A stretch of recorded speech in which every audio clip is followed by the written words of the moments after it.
नमस्कार. पुन्हा एकदा तुम्हा सगळ्यांचं स्वागत टी आणि वाईब्स मध्ये. आताच मी चॅनेलचं नाव चेंज केलंय, त्यामुळे थोडंसं समजायला वेळ लागेल. परंतु माझ्या कविता, कथा, गोष्टी आणि आपले नेहमीचे व्हिडिओज येणारच आहेत. तर आज आपण एक नवीन छानशी गोष्ट ऐकणार आहोत. गोष्ट म्हणण्यापेक्षा आपण नवीन एक प्रकार ऐकणार आहोत. तर आज आपण ऐकणार आहोत गझल हा प्रकार. माधुरी जोशी यांचीच ही गझल आहे. तर तीच आपण आज ऐकणार आहोत. तिचा नवीनच मराठी गझल संग्रह प्रकाशित झालाय. तर त्या गझल संग्रहाचं नाव आहे कॅलेडोस्कोप, आणि यातलीच एक गझल मी आज ऐकवणार आहे. सगळ्यात आधी आपण या पुस्तकाच्या मागे जे लिहिलेलं आहे ते वाचूया. Kaleidoscope, doctor Madhuri Chavan Joshi.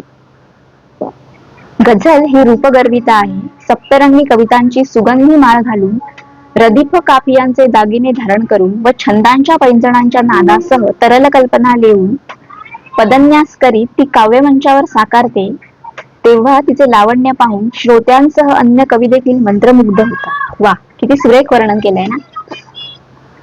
सकृतदर्शनी ही शिष्ट भासणारी विधा तिच्या प्रेमात पडलेल्या कवीला सहजासहजी वश होत नाही.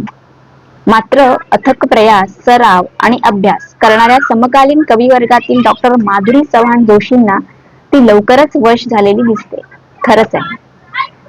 माधुरी जोशींची गझल मराठमोळी, कौटुंबिक भावभावनांचे प्रेयस विवेचन करणारी, किंचित आत्मचिंतनात्मक अशा कॅलेडोस्कोपिक स्वरूपाची आहे.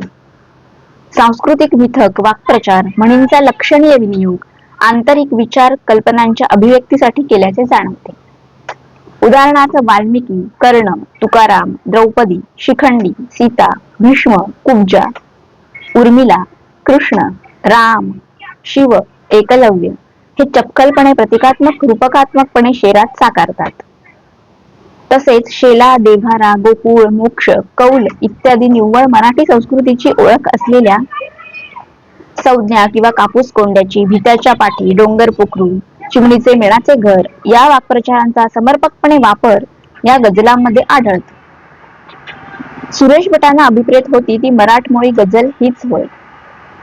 डॉक्टर माधुरी चव्हाण जोशी यांची गझल अशीच अधिकाधिक प्रौढ आणि समकालीन होत राहील याची खात्री वाटते. रामपंडित पद्मानंद. वा, खूप छान वर्णन केलेलं आहे. चला तर मग आपण आज गझल संग्रहातील एक पहिली गझल ऐकणार आहोत. खरं तर मी कधीच गझल हा प्रकार वाचलेला नाही. माधुरी मावशीमुळेच मला थोडाफार गझल हा प्रकार समजू लागला, उमजू लागला. त्यामुळे माझा पहिलाच प्रयत्न आहे गझल वाचण्याचा. तर तुम्ही थोडं समजून घ्या, आणि काही चुकलं असेल तर नक्की सांगा. ऐकूया तर मग आजची गझल. नाव आहे स्पर्श कापरे मावळतीच्या उन्हातले. स्पर्श कापरे मावळतीच्या उन्हातले, स्पर्श कापरे मावळतीच्या उन्हातले, जणू खुणवती भास कोवळ्या वयातले. माझ्याबद्दल सांगत नाही मी काही, माझ्याबद्दल सांगत नाही मी काही, तूच समजून घे ना थोडे मनातले. बुडवून सारे निवांत राहू नकोस तू, बुडवून सारे निवांत राहू नकोस तू, केव्हाही वर येऊ शकते तळातले. नेहमी कसे भरवेल तुला रे कोणी, नेहमी कसे भरवेल तुला रे कोणी, जेव्हा याला शिक हाताने पुढ्यातले. तहान भागव तुझ्या वाळल्या ओठांची, तहान भागव तुझ्या वाळल्या ओठांची, टिपून घे हे ओठ मखमली दवातले. लपवलेस तू काय बघू दे मुठींमध्ये, लपवलेस तू काय बघू दे मुठींमध्ये, काढशील का हात जरा ते खिशातले. घुसमटले अन परिस्थितीवर चरफडले, घुसमटले अन परिस्थितीवर चरफडले, तसेच बसले उंदीर पण त्या बिळातले. मोबदल्या विण राखड कोणी करेल का? मोबदल्या विण राखण कोणी करेल का? चाखणार तो पाणी नक्की तळ्यातले. चाखणार तो पाणी नक्की तळ्यातले.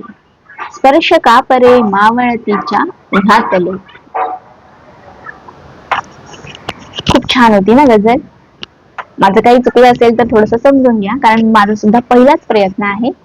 पण वाचायला आणि ऐकायला सुद्धा खूप छान वाटतो गझल हा प्रकार. तुम्हालाही या नक्की आवडला असेल, आणि आवडला असेल तर कमेंट करून मला नक्की सांगा. आपण भेटूयाच पुढच्या व्हिडिओमध्ये. तोपर्यंत काळजी घ्या.